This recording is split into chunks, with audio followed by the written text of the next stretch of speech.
Hey, it's Todd Sachs of Sachs Realty, and I'm sitting here with one of our agents, Ruth Lyons, and we thought that we would just talk about something great that's going on right now. So if you're a real estate agent or a real estate investor, or maybe you work with agents and investors, you should probably let them know that there is a new program that the federal government passed back in 2017, where it gives the states the opportunity to select different census tracts that they would like to see revitalized or improved. And the states had until April 20th to submit their zones, and the federal government just approved it. So it's a hot topic right now. This is really kind of fresh off the press, if you will. Ruth she's not just an agent, she's actually an investor herself, and has rental properties and has purchased houses to renovate and resell. And she also is an author and writes for a publication that's online that has to do with investing. So not a more appropriate person to have talk about this. And in fact, she's going to tell us a lot about this program. Ruth, why don't you kind of take it away? The areas have been targeted because they're poised for economic growth. And these are areas, there's 8,700 of them that have been picked by the state governors, and money is starting to flow to these areas in the form of this huge tax incentive that has been given to investors. And the tax incentive is this: if you pull money out of the stock market or sell a business or anything like that, if you invest that money in these areas, you have no capital gains tax. And that's huge, because right now there's $2.3 trillion just sitting there that can be used to develop economically areas like this, but it's just sitting there because people don't want to pay the capital gains tax.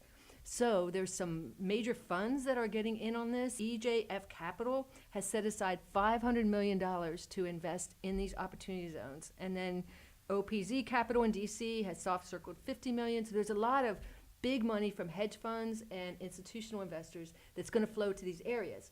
So the opportunity for investors is to, while they're gathering all their money and figuring out where to deploy it, is to invest in these areas themselves. Right. Even in a much smaller scale. You don't have to have millions of dollars to do this. Because here's the thing: once all this money starts flowing, it's like a high tide in a harbor. All boats rise, right? The high tide brings everything up. And that's what's going to happen in these areas. They're naturally going to appreciate in value as the money starts going in. What's neat about it is it's very flexible. In the past, governments were given money to invest in opportunity zones, but that was the government bureaucrats making the decisions. Here, what's happening is private money is being funneled to these places. And it can work a lot like a 1031 exchange, except that you don't have to exchange like investments. You can pull money out of the stock market, out of a business. Where can we find more information, and where can we identify what these opportunities are?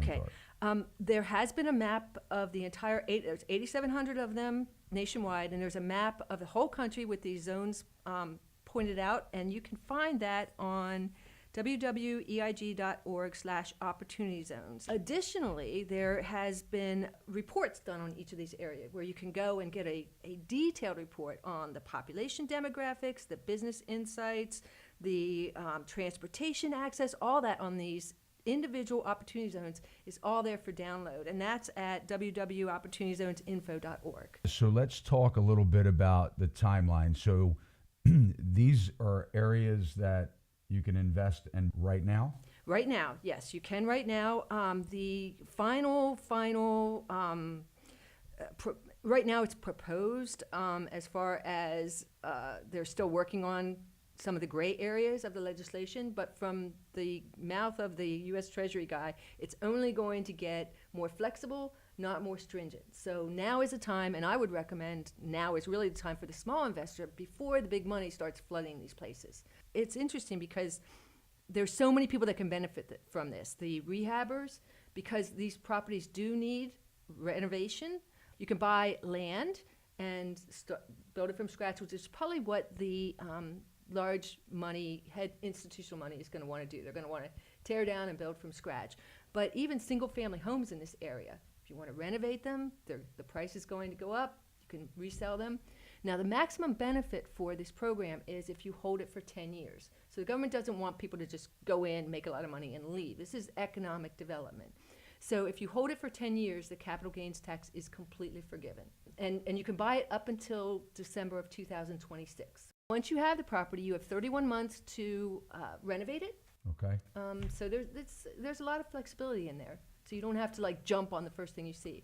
What happens if you go in and buy it and sell it right away? You would pay your capital gains tax if you hold it for, I think it's 2 years, it's 5% is forgiven. If you hold it for 7 years, like 15% of your capital gains But tax. 10 years, 10 years 100% is forgiven. Completely forgiven. And if you go then and hold it for 10 years and sell the property in 10 years, then the gain on the actual improvement itself is also forgiven. Right. So it's amazing opportunity. It really is. There were 3 key takeaways I took from the seminar on Tuesday. And one was that, and these were people from the funds speaking, as well as industry experts who have studied this. One was that every shovel-ready deal will be heavily competed for initially. The money will flow there, and if it's shovel-ready, it's going to get scooped up. So if you have any of those that you've been sitting on, now would be a great time to kind of sell, right? And as an agent, I can help you do that. The other key takeaway was money will first flow to key urban areas like New York City and LA, because that's what people know, and it's just going to go there first. But then there'll be a second wave to more urban and rural areas. Mm-hmm. So if you buy in anticipation of that second wave, you'll be in good shape. And then finally, that the challenge that the fund managers see is that matching dollars to deals. Like, there's lots of money ready to deploy, and they need the deals created, which would mean real estate agents getting out there and getting listings so that you have something to sell to these fund managers when they're absolutely. And I think one of the benefits that we have being in Maryland is that there are a lot of areas that are slated as the opportunity zone. But I think as far as the big money goes, the major funds, they're really, like Ruth said, focusing on some of these larger states and where they can gain these larger projects.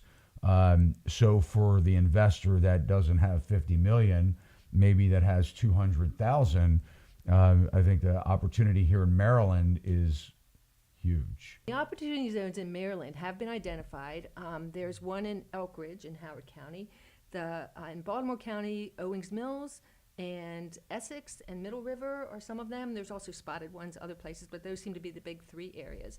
And then in Montgomery County, there are some really choice spots that have been identified by 270 and so on that are opportunity zones. So by taking these specific zones, if you have real estate investments that are even around these opportunity zones, like Ruth had said, everything will rise together.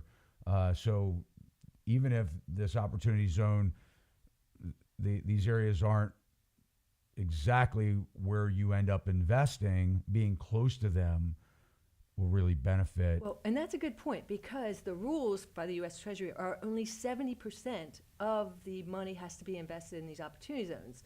So that means that there'll be, and they do that because the boundaries are pretty set, and let's say you have a commercial building that straddles an opportunity zone and a non-opportunity zone, the whole property will be considered for tax. Exactly. Referral. So you're obviously looking for investors. I am, yep. So who are you looking for? Somebody who has, this isn't an opportunity for someone with $5,000 or even $25,000. This is the opportunity to buy the property outright, to hold it for 10 years, maybe collect rental income on it, but it's really somebody that has a substantial. If you have the $5,000 or $25,000, invest in one of these funds because you'll get the same tax benefits. Good point. But it's for somebody who wants to buy properties. So as far as areas that you're specifically working in, I know you've chosen a couple choice areas. I have Howard County and Baltimore County. I have another agent who's focusing on Montgomery County. If you're an investor and you have some cash that you want to capitalize on this great opportunity, reach out to Ruth. Right, you can call our office at 443-318-4514 and ask for me. I'm anxious to work with qualified individuals to make you some money on this. And we're real friendly too. So if you're an agent out there and you want to know more, and you're with another broker, just give us a call. Just reach out. I mean, we would be glad to let you know what we know. So even though there will be a frenzy of investment dollars flocking to this area, it's still real estate, and you have to buy smart. Good point. A point to investors Don't is get too excited. Don't get too excited. Don't just dump your money in this. Work with an agent who understands the area and understands investment, and you should do really well. Well, thank you, Ruth, for coming on and sharing your knowledge. And guys, we really have some great agents that really focus on helping people. So we're really proud to have Ruth, and we'll talk to you soon.